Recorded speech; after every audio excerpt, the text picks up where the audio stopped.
Pop. Poutine. Éric anglophone, Denis allemand. Nous parlons de la culture pop au Québec. Et un peu d'ailleurs aussi. Pop. Poutine. Ça roule ma poule. Dennis, Éric. j'ai une idée. Oh, Je pense que ça nous prend un chanson thème. une chanson quoi? Thème, a theme song. Oui. Notre propre chanson. Mais on a une jingle. Ah, c'est vrai, mais peut-être avec des paroles comme Mais Eric et Dennis Pour sont vous. pas poutine. pas petite, mais j'ai une autre suggestion. OK. Bonne fête, pas poutine. Bonne fête, pas Pour de poutine. vrai? Bonne fête, bonne fête, bonne fête, pas poutine. poutine. C'est un an. Un an?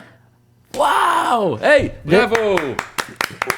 2 août 2024, c'était notre premier épisode. Et maintenant, un an plus tard, on est encore là. C'est déjà un succès parce que la majorité des podcasts, les balados sont disparus après quelques épisodes. Et on est encore là et je salue tout ça, mon ami. On a fait 15 épisodes, ça veut dire plus qu'une aussi par mois. C'est très bien, mais on est maintenant dans le rythme de un épisode par mois pour nous, Éric et Dennis, qui parlent de la culture québécoise, dans notre perspective, ce qu'on pense de qu'est-ce qui se passe ici. C'est ça, pas poutine, le perspective unique de deux journalistes, un allophone, un anglophone, qui plongent dans la culture québécoise. Et j'ai probablement dit un ou une, ou, tu sais, on fait des erreurs, c'est sûr, mais on a du fun. Exactement. Et c'est vraiment étrange parce que la dernière fois, on a vraiment parlé d'Allemagne, parce que tu te rappelles, j'étais là pour un mois. Mais maintenant, je suis ici et je ne suis pas parti pour les dernières 4 semaines. J'ai resté ici, j'ai vu beaucoup de choses. Ça a c'est profité l'été. de l'été montréalaise. Oui, il fait chaud partout ici. C'est un autre beau été, je pense. Ah oui, moi j'adore notre ville durant ces temps de l'année. Il y a une magie dans les rues. On voit le face du monde. Tu sais, le monde sont contents. On entend rire les enfants dans les parcs. Je sais pas, c'est juste, il y a la musique partout. Et quand c'est le festival de jazz, mettons, je dis, c'est comme un peu comme Toucan Sam de Fruit Loops, Follow My Nose, mais to Follow Your Ears. Ou tout récemment, il y avait aussi Juste pour rire et Just for Laughs qui sont de retour après un an, tu sais, parce que l'année passée, ils ont fait faillite et là, ils sont revenus et je crois que c'était une super année, une super belle retour. Tu étais là? Oui, j'étais là. J'ai travaillé pour le festival. Côté anglophone. Alors moi, j'ai travaillé plus pour Just for Laughs. Mais il faut dire quand même, Just for Laughs était le festival d'humour le plus grand au monde. Le plus grand festival d'humour au monde. Et je sais pas ce qui s'est passé. Je crois que tu sais, il y avait beaucoup de compétitions. Il y avait Netflix. Il y avait un festival d'humour de Netflix à Los Angeles qui est comme devenu un peu le nouveau épicentre. Alors, je pense que ça a pris un peu it stole the thunder. Mais pour moi, je pense qu'il y a aussi un scandale sur le fondateur. Oui, ça, c'est aussi une raison. Mais oui, mais c'est dur à dire parce que moi... C'est maintenant dans les médias, c'est vraiment présent. Oui, hein. Mais absolument. c'est une autre chose à jaser, mais c'est correct. Non, mais ce que tu dis, c'est vraiment, c'est très germain à ce qu'on dit, parce que oui, côté francophone, côté Juste pour rire, il y avait Gilbert Rozon, qui était le fondateur, qui est en processus présentement, et dans les médias, et écoute, c'est vraiment... Je pense pas qu'on va, aller on y va pas. dans cette direction-là. Mais parce que c'est déjà présent partout. Je sais, il y a aussi un scandale ou une grande discussion sur le fait qu'il a eu la chance de parler de sa côté sur la presse. Oui, C'était aussi une grande discussion. Mais vous avez déjà entendu tout ça. On reste juste à côté, ou sur la côté. On parle de pop. On parle d'humour et moins de Gilbert Rozon. Ok. Mais c'est sûr. Moi, juste un petit parenthèse, j'ai déjà été dans un meeting avec lui et il était creepy. OK. OK. Bon. Juste- C'est OK de dire ça. Tu n'as pas peur des avocats qui vont arriver juste après parce que on doit être prudent maintenant si on est partout avec ce qu'on dit. C'est vrai. Mais Je c'est dis correct. juste qu'il y avait un vibe un peu bizarre. OK, j'ai compris. Bon. Bref, il y a vraiment deux côtés. Il y a le côté Just for Laughs et côté Juste pour rire. Et à cause probablement de ce qui s'est passé avec Gilbert, mais aussi, ça c'est côté francophone, côté anglophone, je pense que c'est Netflix qui ont un peu volé la tonnerre, stole the thunder from Juste pour rire, et ils ont fait faillite. Et moi, l'année passée, j'avais l'impression, my God, tu sais, il n'y a plus rien. C'est comme, on était la ville, la ville comédie, humour, international, et là, plus rien. Okay. Mais c'est la compagnie, c'est Comedy A, basée à Québec, qui l'ont acheté. Ils ont acheté I guess, the ashes, les cendres de Juste pour rire. Ils l'ont invigoré, si ça se dit. They reinvigorated it. Et là, c'est revenu cette année et je crois personnellement d'avoir vu les deux côtés que il y avait beaucoup plus de focus sur la côté francophone. C'était l'année Juste pour rire. Il y avait quand même un festival Just for Laughs, mais c'est beaucoup plus petit et je pense qu'il attend voir ce qui va se passer avec cette nouvelle équipe, nouvelle initiative pour voir à quel point ils vont agrandir le côté anglophone. Mais oui, je l'ai travaillé cette année et j'ai fait le Roast Battle Canada, qui est une émission de télé, tu sais, un roast, je sais pas le mot en français, mais tu sais, quand on met, tu sais, c'est une bataille de jokes vulgaires. Et ça m'intéresse, toi, t'es une amie de la culture où les gens parlent sur la scène et font des blagues. Est-ce que j'aime ça, le stand-up? En fait, c'est à travers les années que j'ai travaillé pour Juste pour rire, moi, j'avais un job super. J'étais juste à côté quand les grands headliners, les têtes affiches sortaient de la scène. Moi, j'étais là avec une caméra, j'ai fait « Hey, comment ça s'est passé? Que penses-tu de Just... » Fait que j'étais toujours comme un peu dans l'action. OK. Et, tu sais, tout ça pour dire que, tu sais, c'est devenu big et big et big et big. Tu sais, on avait tout le monde. Moi, je me rappelle, une année, il y avait Princess Leia. C'est quoi son vrai nom? J'oublie, mais... Elle est drôle? Non, c'est plus que... tu sais, oui, elle était drôle. Il y avait les Muppets, il y avait, tu sais, anyone you could imagine. Okay. Fait que j'ai appris à beaucoup apprécier cette culture-là. Et surtout... tu sais, c'est les moins connus qui sont vraiment drôles. Oh, okay. Tu sais, alors, j'aime beaucoup la scène d'humour. Et cette année, comme je dis, c'était Roast Battle. Alors, j'étais là. Moi, ma job était de mettre deux humoristes ensemble et de les faire vraiment shit-talk each other. Okay, comme bon. insulte l'autre le plus possible. Comme les rappers. Exactement. Oui, exactement. c'est comme 8 Mile. Où, en fait, ce que je disais, c'est comme, voici votre moment UFC. C'est comme, on fait le weigh-in, Okay. c'est le stare-down, nose to nose, et on a eu tellement de fun. OK, je comprends. Moi, honnêtement, je ne sais pas. J'ai essayé beaucoup de tomber en amour avec cette façon de présentation des blagues. Mais moi, j'étais jamais une amie de ça. Je ne sais pas pourquoi. C'est pas mon humeur. Je sais pas pourquoi. Et quand même, en anglais, en allemand ou français, j'ai des problèmes. J'ai pas des problèmes, mais je suis pas. Ça me fascine pas du tout. Et j'étais une soirée là pour Mais j'étais pas là pour rire, mais j'étais là pour le Festival international Nuit d'Afrique de Montréal. Oui. J'ai manqué malheureusement Femi Kuti la soirée avant. J'ai vraiment manqué ça. Je suis vraiment triste un peu. Mais l'autre soirée, j'étais là. J'ai juste voulu expérimenter l'atmosphère et j'adore vraiment l'atmosphère parce que la musique est vraiment vivante, c'est tout, hein, les gens dansent, ouais, je pense parfois c'est plus relax que le festival du jazz un peu parce que c'est juste une atmosphère partie beaucoup de monde, la musique est ouais, un petit peu la musique, ouais, c'est la musique d'Afrique. C'est rythmé, ça fait bouger, ça oui. bouge beaucoup. Et j'ai fait un tour et je suis arrivé sur la grande scène et j'ai pas su c'est une soirée de juste pour rire.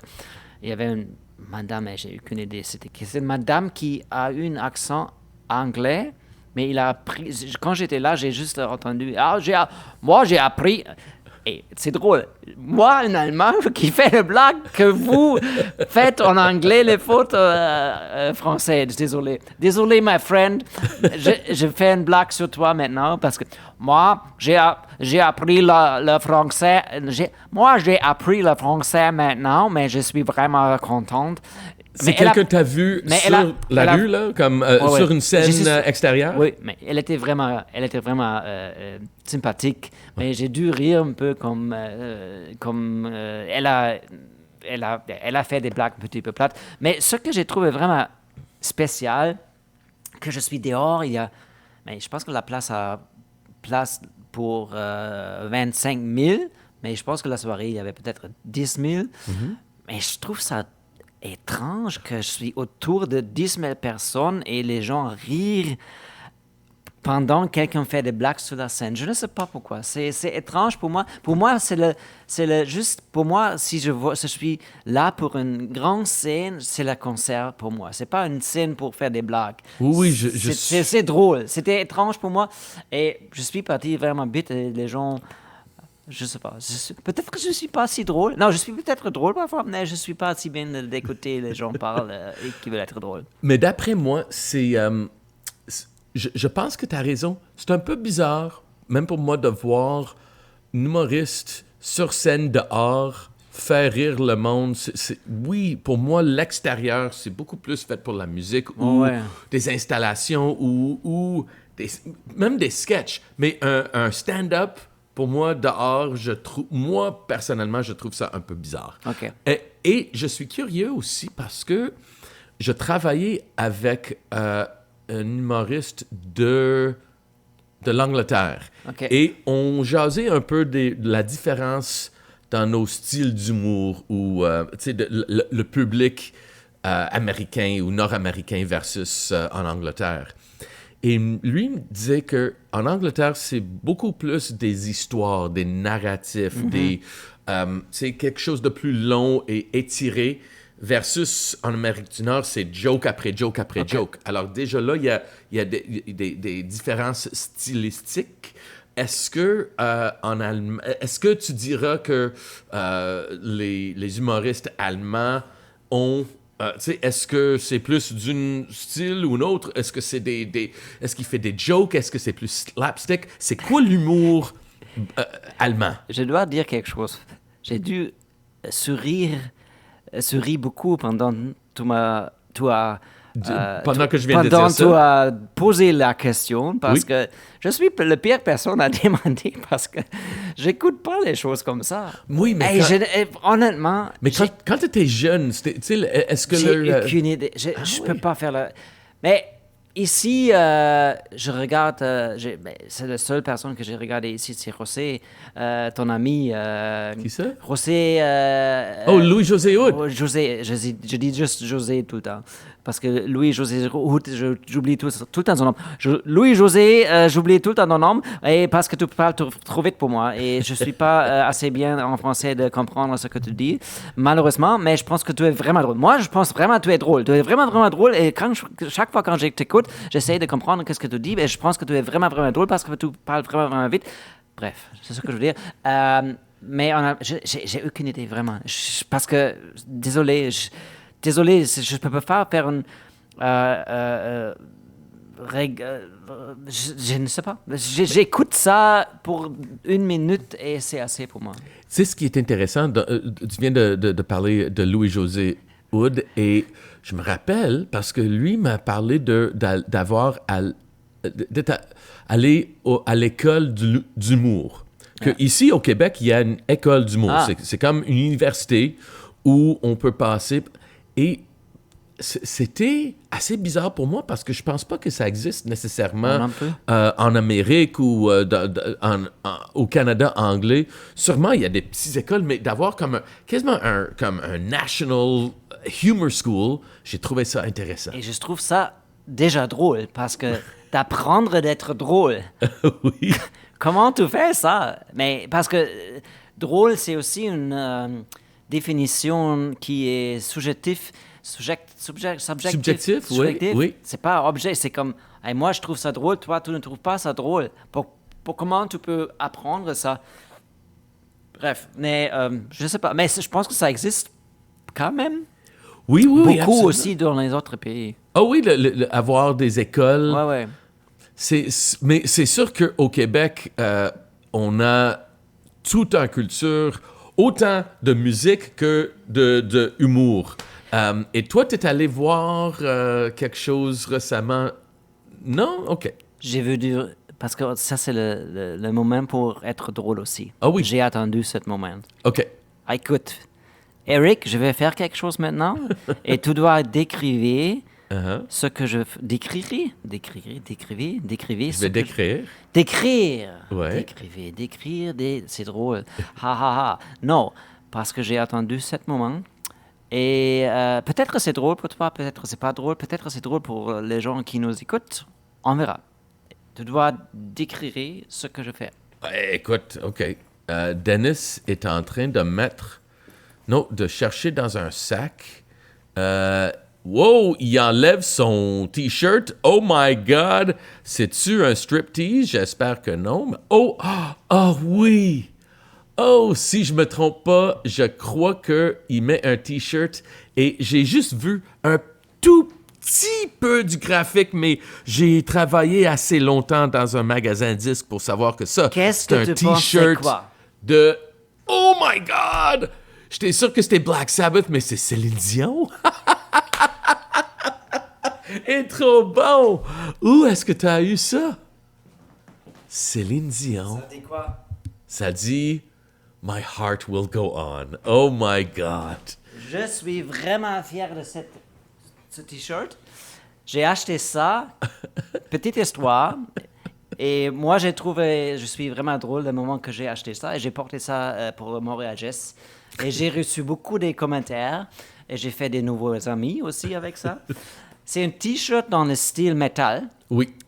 C'est ça. Moi, j'étais sûr que ça serait un T-shirt Black Sabbath Ouais, et on ça fait ça, va Ozzy parler de Osbourne. Ozzy. Mais oui, non, mais on parle pas de Ozzy ici parce qu'on est... Non, je fais juste... Hey. Rest in peace, Ozzy. Rest in peace. J'adore Ozzy. Et oui, moi aussi. Mais bon. Petite histoire, j'étais en Allemagne, comme vous avez entendu la dernière épisode, pour quelques semaines. Et une amie de moi a fêté son 50e anniversaire. Il a dit c'est la soirée de motto et le motto serait band t-shirts metal. OK. Et moi j'ai pensé moi j'habite maintenant au Québec. C'est quoi la plus connue personne du Québec dans la musique? Céline Dion. Et j'ai juste fait une recherche, juste vraiment. J'étais sûr je ne vais pas trouver quelque chose, mais je l'ai fait. Fait que t'as fait Céline Dion et metal Céline shirt. Dion, Oui. metal. Et cette shirt est arrivée. Hey. Et ça veut dire Céline Dion, metal t-shirt, My Heart Will Go On. C'est rouge, c'est le diable, c'est le feu, c'est comme le t-shirt de Metal Song. Et c'est ce qui est drôle, parce que normalement, personne essaie de lire ce qu'il y a sur le t-shirt, juste les gens du metal qui font ça. Et ça veut dire, j'ai tout le temps juste eu des gens des metal qui m'ont regardé comme « What? » Mais ils ont vraiment ri. Et j'ai porté ça la première fois en Allemagne. Et j'ai beaucoup de gars avec des cheveux longs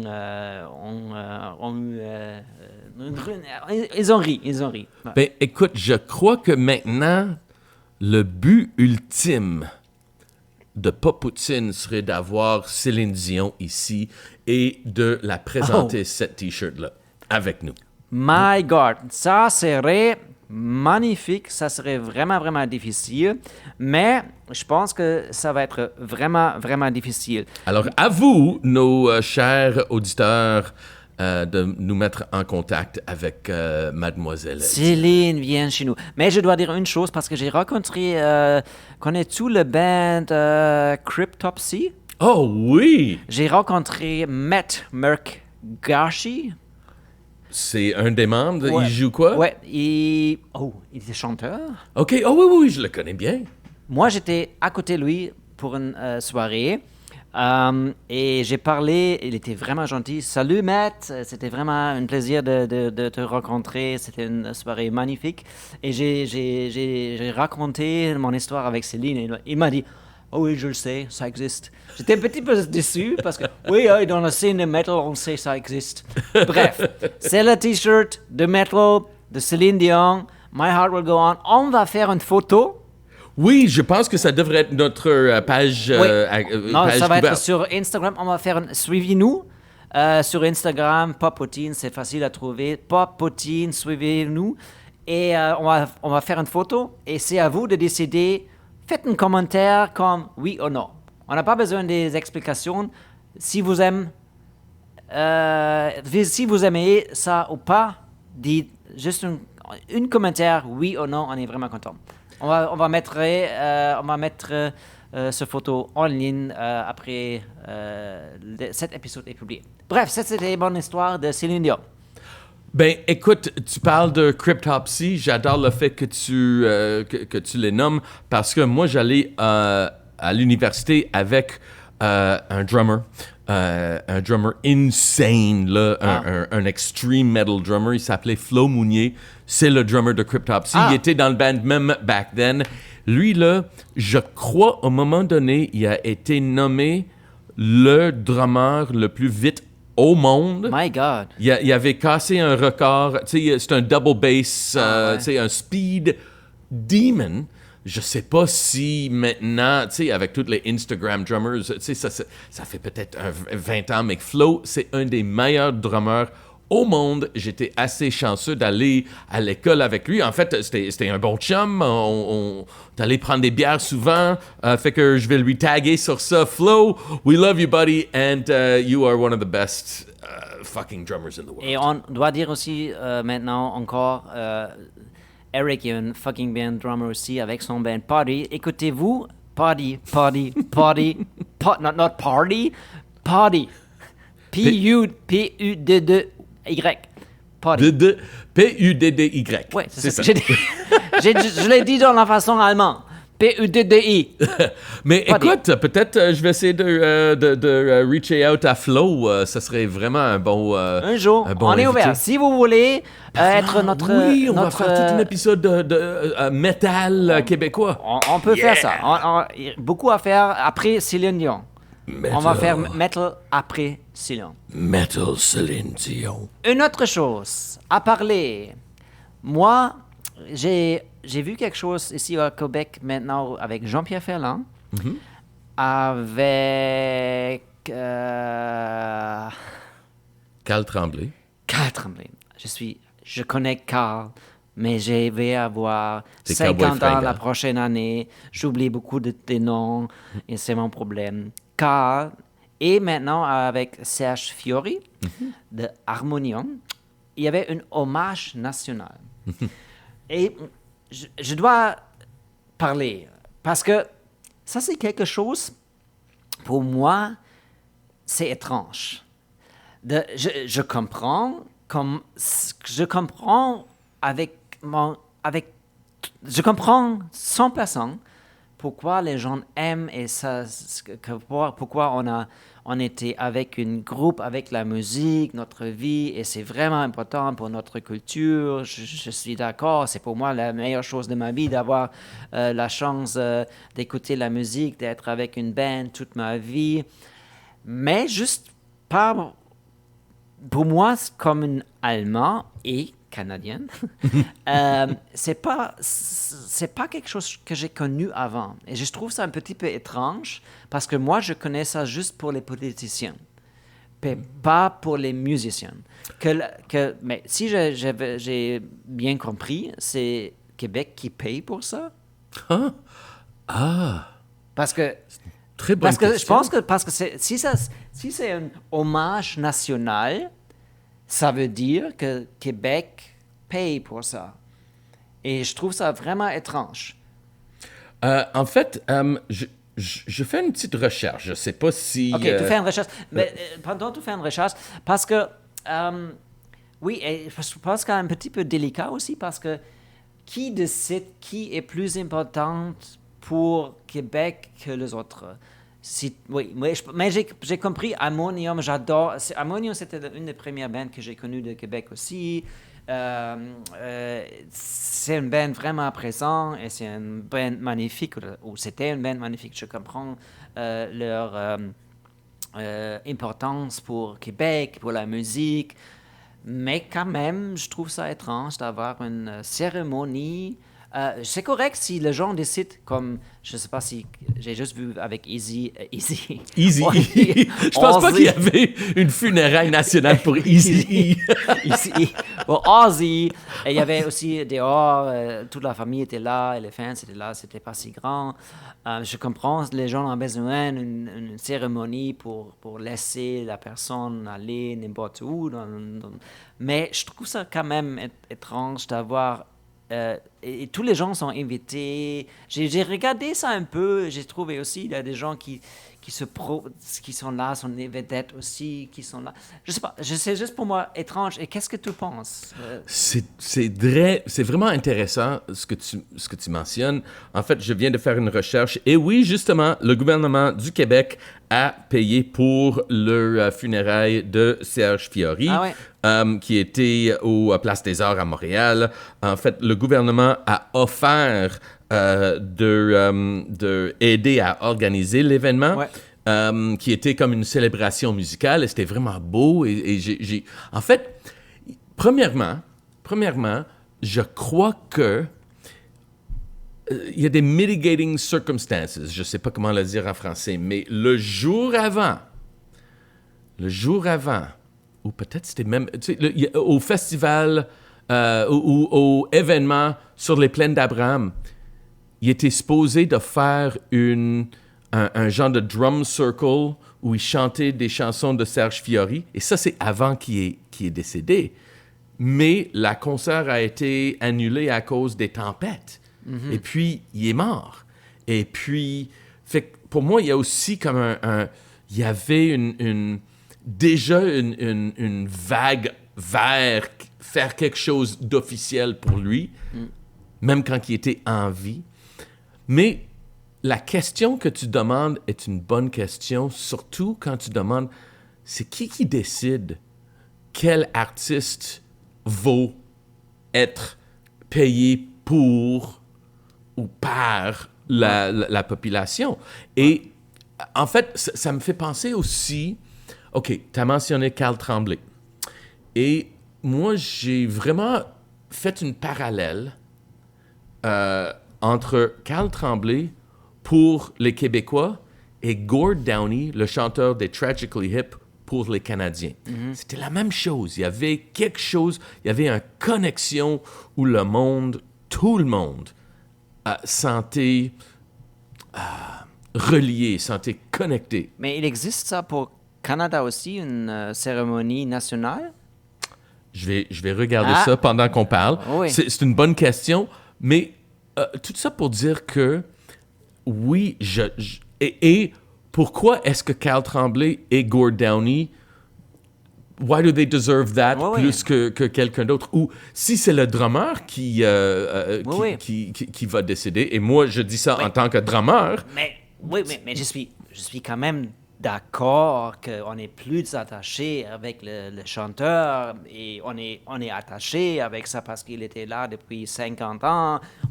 C'était pas moi, mais c'était votre chemin avec la musique, avec la personnalité, avec les histoires autour de la band. Je comprends tout, je ne veux pas dire c'est important.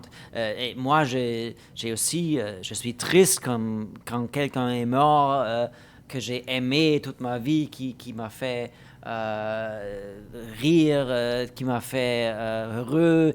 Je comprends ça, c'est vraiment important. Je ne veux pas dire que c'est pas important d'avoir ça. C'est juste étrange qu'une province décide on va faire ça et pour qui et pourquoi on va payer sur ça.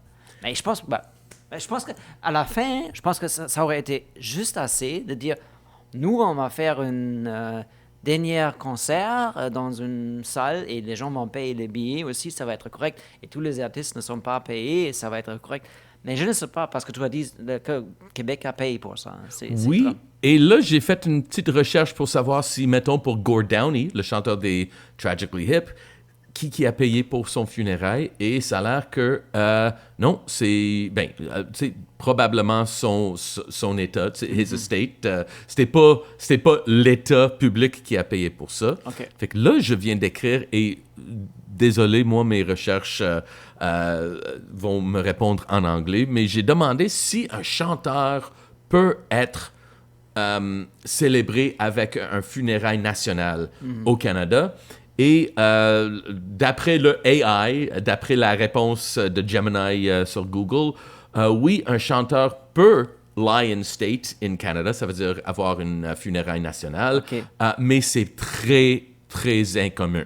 Okay. C'est pas commun du tout. Oui. Mais c'est vraiment oui, c'est une chose québécoise. Oui, t'as raison, et j'ai jamais... Et c'est qui décide? Pourquoi? Et comme tu dis, un peu comme Seinfeld, not that there's anything wrong with that. Il n'y a pas de problème à célébrer quelqu'un comme ça, mais c'est qui décide? Pourquoi, si le chanteur d'une autre band, que je vais pas nommer un band, mais mettons un band juste un peu, un coche en dessous des Cowboys fringants, mais où est la ligne? Moi, ce que je pense, c'est parce que le Québec est vraiment...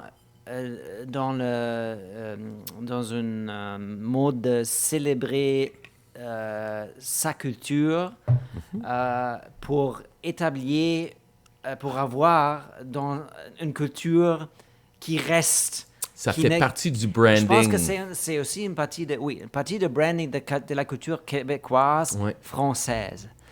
Et ça ne veut pas arriver ici avec un chanteur. C'était pas arrivé avec Eric Cohen. Wow! Oh my God! Wow! Et peut-être que ça va arriver avec Eric Cohen, je ne sais pas, mais Leonard Cohen.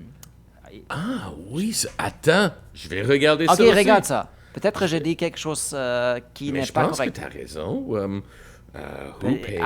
Leonard Cohen, il a eu quelque chose comme ça? Let's see.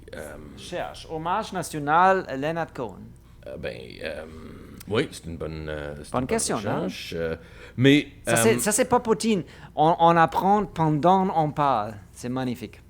Oui, c'était son État. C'était pas... hommage national. Non, c'était pas national. Intéressant. C'est vraiment... Je pense que pour moi, ce que j'ai compris, c'est vraiment aussi... Parce que Ammonium, Carl était français, Jean-Pierre Ferland a chanté en français. C'est vraiment une chose de la culture française pour célébrer la culture française. Je me demande si c'est le cas en France et dans d'autres pays dans la francophonie. Mais je ne sais pas. Mais j'ai une question pour toi. Oui. Si on parle de... Tu sais, j'ai fait cet analogue de Carl Tremblay, Gord Downie. Ce serait qui le chanteur... Allemand? Allemand, oui, exactement. Qui représente un peu la... Je pense qu'on a déjà parlé de ça. Oui. Et pour moi, c'est vraiment difficile. Parce que...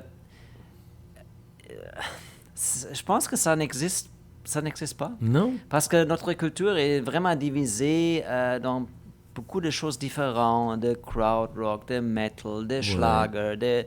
C'est pas une, mais de la nouvelle vague allemande pendant les 80. J'ai déjà pensé à ça, je ne sais pas. C'est pas quelque chose qui est vraiment... C'est là pour tout le monde. Les choses comme Harmonium, j'ai l'impression... Mais c'est mon impression, mais je pense pas c'était là pour tout le monde. Mais j'ai l'impression que c'était là pour tout le monde. Parce que c'était là dans les 70 et c'est le moment... Je peux pas parler des moments où j'étais ici, mais c'est ça que je m'imagine maintenant depuis que j'habite ici. C'était un moment où le Québec s'est réveillé, d'être fier de sa culture. Les poètes sont arrivés, la musique est arrivée. C'était un moment vraiment... riche et important. Oui. Et on n'a pas eu ça. Mais peut-être que c'est pas vrai parce qu'on a aussi... Parce qu'après la Deuxième Guerre, on a aussi besoin de temps pour réveiller... Ou après après la mur qui... oui, une autre chose. Mais c'est pas... Il y avait jamais... David Hasselhoff. David, The Hall. Là, je me rappelle de cette conversation-là. On a déjà parlé de David ici. Non, c'est vraiment... je ne sais pas. Peut-être je dois réfléchir une autre fois, mais je pense pas. Il n'y a pas une chanteur qui a réuni tous les Allemands comme Harmonia, Jean-Pierre et Karl ont fait ici. Oui. Je pense que ça n'existe pas. Et tu viens de vraiment de mettre ton doigt sur quelque chose à propos de comment on célèbre nos icônes quand ils partent de cette plaine, of this mortal plane. Ouais. Je ne sais pas comment dire ça poétiquement en français. Bref, c'est vraiment intéressant. C'est vraiment une chose vraiment intéressante. Mais je veux parler une dernière chose peut-être aujourd'hui. On va regarder ça vite aujourd'hui. J'ai écouté une série, parce qu'on a parlé de la culture québécoise. Oui. J'ai regardé une série sur Crave qui s'appelle Empathie.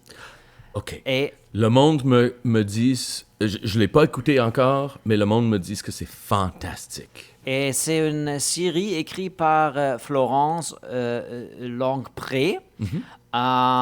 Et Actrice aussi, je pense. C'est une actrice aussi. Oui, c'est une actrice, comédienne et... oui, elle a joué dans plusieurs... oui, elle a fait beaucoup de choses. Elle était aussi une scénariste, aussi beaucoup pour le théâtre. J'ai vraiment adoré cette série. C'est vraiment, si vous n'avez pas déjà regardé cette série, ça vaut la peine de regarder ça. C'est sur une... s'appelle Suzanne Bien-Aimée. C'est un docteur qui travaille dans une psychiatrie à Montréal. C'est l'histoire. Et il y a beaucoup de patients avec elle qui ont des histoires. Et on découvre par épisode leur histoire qui est derrière eux. Et on voit un peu comme, c'est ça que je dis beaucoup aussi dans ma vie, quand je vois une personne et la personne a l'air d'être vraiment heureuse ou heureux, on ne sait jamais. On ne sait jamais ce qui se cache. Ce qui se cache derrière une personne, derrière une vie, derrière une famille, on ne sait jamais. Et cette série est magnifique. Chapeau pour cette vraiment touchante série, Florence. Bravo. C'était pour moi des soirées émotionnelles parce que tu réalises dans cette série les humains sont vraiment difficiles à comprendre dans le sens qu'on ne sait pas, comme j'ai déjà dit, ce qui se cache. Et c'est important, c'est mes mots que je veux dire sur ça. C'est important de tout le temps penser à ça. Et bref, elle parle avec beaucoup de passion, elle découvre beaucoup de choses. Elle a aussi des problèmes, c'est clair. Elle a avec son partner dans la série, il s'appelle Mortimer. Mortimer et c'est Thomas Ngioro, désolé, Thomas Ngioro, il est français, il est magnifique, il joue magnifique, il est, à la base, il est un humoriste, c'est ce que j'ai appris, je n'ai pas connu son nom avant. Les deux jouent magnifique, à voir, c'est vraiment une série qui peut changer ta vie dans le sens que tu ne vas pas être tu ne vas pas juger des gens vraiment vite. C'est ce que je veux dire. Écoute, t'es pas le premier à me dire à quel point que ça, c'est quelque chose à voir. Fait que vendu, là, c'est la prochaine série que je vais écouter. Empathie. Merci pour ça. Empathie. Je pense qu'on va wrapper ça up, mais avant, je voulais parler de ce qui s'en vient. Oui. Parce que demain, parce qu'on l'enregistre bien avant que vous l'écoutez, mais... Comme le moment, bon matin, bon après-midi, bonne soirée, je ne sais pas à quelle heure vous écoutez, mais on enregistre avant. Hein? Ouais, ça c'est, on est quoi? On est le 31 juillet et demain commence Osheaga, fait qu'on a hâte de voir des spectacles. Moi, je vais être là, je travaille, alors je vais faire mes... je vais vous donner mes impressions la prochaine fois, mais c'est sûr que... Une autre fois, on doit peut-être dire, parce que tu dis tout un travail pour les gens d'expliquer ce que tu fais exactement ça. Ben, en fait, dans le passé, ce que je faisais, j'écrivais le communiqué de presse, le wrap-up du festival. Alors moi, ma job était vraiment juste de marcher sur le site, d'absorber le plus de musique possible et d'écrire. Cette année, je vais filmer plusieurs actes pour des labels avec mon iPhone, qui est vraiment le fun. OK. Mais j'ai hâte de voir plusieurs groupes. Il y a Georgia Smith. Vendredi, il y a Georgia Smith et Barry Can't Swim. C'est deux noms qui sont pas très, très, très connus par monsieur, madame, tout le monde, mais vraiment des artistes à voir. Aussi Pipi, ou Pai Pai, P-Y-P-Y. C'est un groupe montréalais avec la chanteuse de Duchesses et le guitariste Roy Vuccino.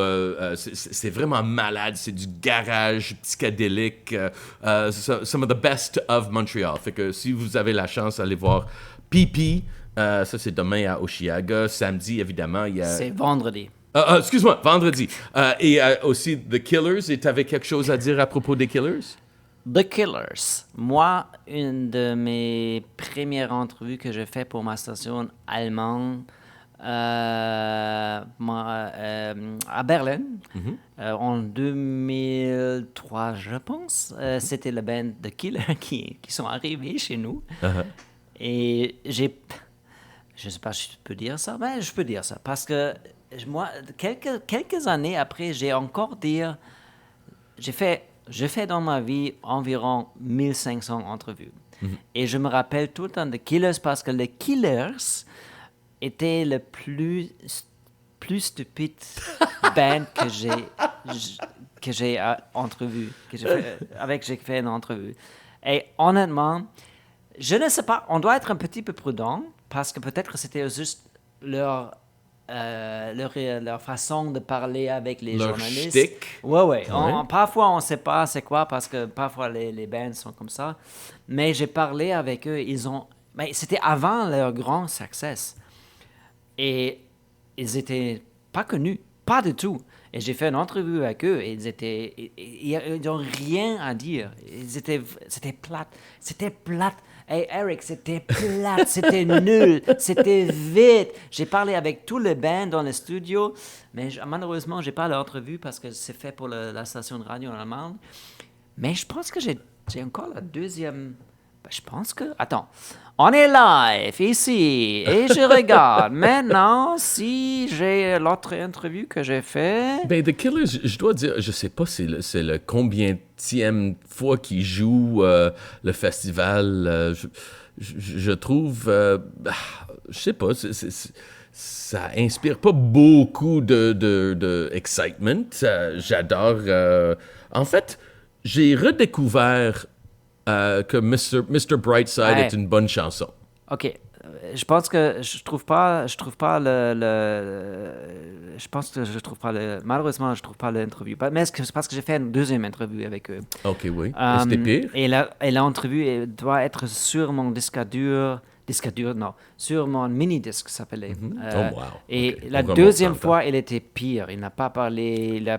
J'étais pas capable d'utiliser cette entrevue. Il était juste nul. Il était juste comme rien. Et tu as parlé de Mr. Brightside.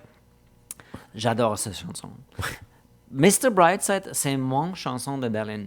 Quand je suis arrivé ici, c'était Mr. Brightside partout. Parce que c'était dans le indie clubs. Il y avait 20 ans. J'avais 29, 28. C'était le chanson. C'était notre chanson. On a dansé sur Mr. Brightside tout le temps et on a fait des blagues parce qu'on était tannés aussi de chansons parce que c'était trop. Et on a fait. Moi, j'étais aussi un DJ. Je ne sais pas si tu te rappelles. Non, je savais pas. Non, j'ai fait des DJ à Berlin, mais pas de DJ techno comme il faut. Mais moi, aujourd'hui, les gens font ça avec une IA qui font le mix. Mais j'ai fait beaucoup de parties, de indie parties. Et je pense que j'étais quand même très bien. Et Mr. Brightside, c'était un no-go parce que tout le monde a joué Mr. Brightside, mais ça marchait tout le temps. C'est une des chansons, comprends tout. Tu détestes ça comme DJ parce que tu sais c'est si facile. Mais ouais, tu exactement. as honte de jouer ça parce que c'est si facile. Mais je vais dire, cette chanson-là, quand c'est sorti, premièrement, j'aimais pas les Killers, j'ai pas aimé cette chanson-là, même si c'était une bonne chanson, et je te dis pourquoi. C'est la faute, en fait, d'une groupe de comédie, d'humour britannique, Monty Python, qui avait la chanson « Always look on the bright side of life ». Tu sais, « Always look on the bright side of life ». Oui. Ouais, fait que à chaque fois que tu sais, ils ont pu trouver n'importe quel autre titre de la chanson, mais I'm Mr. Brightside of Life. Tu sais, j'avais toujours le réflexe de dire of life après Brightside. Et ça, bon. OK, t'as fait une connexion qui n'était pas capable d'être supprimée. Exactement, c'est ça. Je comprends ça. Mais, OK, plus tard, et là, je vais boucler tout ça, quand je travaillais au Juste pour rire, ou Just for Laughs, il y a quelques années, dans les grands galas, il y avait un gars qui ont engagé qui s'appelle Cameron Hughes. C'est le King of Cheer. C'est un gars qui est là pour faire vibrer le monde. Et lui, son shtick, il y avait un T-shirt. Et puis, tu sais, quelque part dans la salle, il y avait la musique qui jouait. Et puis, il se montait, il commençait à danser. Il y avait un spotlight sur lui. Il y avait un T-shirt, un peu comme toi tantôt. Il a enlevé son T-shirt. Oh, il y a un autre T-shirt par-dessus. Fait que c'était comme, tu sais, un genre de Russian doll. Tu sais, il y a plusieurs niveaux de T-shirt. Mais lui, il y avait plusieurs chansons qui étaient ses chansons. Il y avait Back in Black, il y avait quelques autres. Mais sérieux, quand il jouait Mr. Brightside, c'était parfait pour faire lever le monde. C'est tellement comme... Tu sais, les Killers, oui, ça se peut que c'est des trous de... Et ça se peut que... Non, ils étaient gentils, mais ils étaient juste... Ah oui, OK. Non, ils étaient gentils, mais ils étaient juste stupides, plates. C'était juste rien à dire. Il n'y a pas des histoires. Et je ne sais pas, peut-être qu'ils ont décidé de ne pas parler. Oui. Mais c'était plate. Mais ils ont quand même parlé avec moi. Bref, Killers, j'adore les Killers dans le sens, il y a des chansons qui sont... Are We Dancers? C'est quoi la chanson? Are We Dance?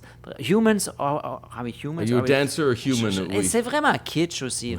Mais bref, c'est cool. Mais tu vas être là pour Oshéaga et ça va être cool et je suis content pour toi. Oui, il y a aussi Tyler, the Creator, que j'ai jamais vu. Gracie Adams. Là, c'est... OK, ça, c'est la fille de J.J. Pas Adams, excuse-moi. Gracie Abrams, qui est la fille de J.J. Abrams, le réalisateur de Lost et plusieurs films de Star Wars. Mais ça a l'air que c'est peut-être l'équivalent cette année à ce que Chappell Rowan était l'année passée, comme la grande vedette. Shaboozey, que mon fils adore la chanson Tipsy. Si mon fils aime ça, Tipsy, il y a 11 ans, maybe we have a problem. TV on the Radio. Excellent groupe. Mais TV on the Radio, j'ai déjà fait une entrevue avec eux aussi plusieurs fois. C'est moi, j'ai dit dans mon rapport, c'est les professeurs du indie. Oui, exactement. Je pense que c'est une bonne oui, absolument. description. Il y a aussi Future Islands. Future Island, je l'ai vu à Berlin avec 50 personnes. Oh, wow! Yeah. Est-ce qu'il faisait son growl? Déjà, je sais pas, 2003, non, 6, peut-être, 4, 5, dans une petite bar à Berlin. Mon ex a aimé vraiment la musique. J'ai pas aimé ça et j'ai pas aimé la façon dont il a comme il a chanté. Oui. Mais elle a adoré. Moi, j'ai pensé, hey, qu'est-ce qui se passe? Et J'avoue que quelques c'est années plus bizarre. tard, mon Dieu, mais je suis tout le temps fasciné par ça. Mais lui était un chanteur metal, je pense, avant qu'il est devenu un chanteur indie, Il y a aussi chill. OK, Ouais. mais ça fait sens. Exactement. Parce Fait qu'il que- fait pas ça. C'est drôle. C'est drôle parce que j'ai juste regardé une vidéo de hier parce que ça m'intéressait. Ah ouais? Et il y a aussi des bands québécois. Oui, il va falloir que je check le line-up, mais la prochaine épisode, Ok. je vais avoir toutes mes opinions, toutes mes critiques. Pai, ça c'est montréalais. Et c'est sûr qu'il y a plein de groupes. J'ai vu, je pense, BB Club sont là. Ok. Attends, je vais checker parce que pourquoi Ouais, pas. Hein? juste pour confirmer. Ok. BB Club. Oui, BB Club. Club. Qui Et d'autre? Patrick Hologramme est là. J'adore Hologramme. Ça, Patrick c'est Watson va vraiment bon. avoir un nouvel album. Oui. Il Qui ne d'autre? va pas être là pour Washiaga. Non, oui, il va être là. Ah oui? Oui. Ah! Hologramme, c'est Oshiaga le samedi? Non, Patrick Watson. Hein? Patrick. Oh, Patrick Watson, non. OK. Je c'est pense tout? que... Hey. Oh, tu joues quoi? Ah, The Killers! Attends, sois prudent. Oui, je sais. Ouais, bon. Hello. Oui, c'est ça. J'ai hâte d'écouter toi. Après Oshiaga, tout va... J'espère que tu as beaucoup des histoires à raconter pour nous qui sont de VIP area et Pas des ça, histoires des vedettes et des musiciens. Et si vous avez des histoires, contact@poppoutine.ca. Et je vais manger des poutines sur site. Ah oui, bravo, tu vas faire le test. Et si vous avez des autres restos où on devrait aller pour manger la pop poutine, c'est contact@poppoutine.ca, c'est notre courriel. On est ouvert à tous, on est ouvert à tout le monde. Ouais. Et si vous voulez peut-être nous suggérer des paroles pour notre chanson thème, Dennis and Eric et Dennis, c'est Pop Poutine. Ça, c'était notre fin. On va regarder ça? Oui. OK, bye. Bye. Voilà, c'est tout. À la prochaine fois chez Pop Poutine les Poutinises.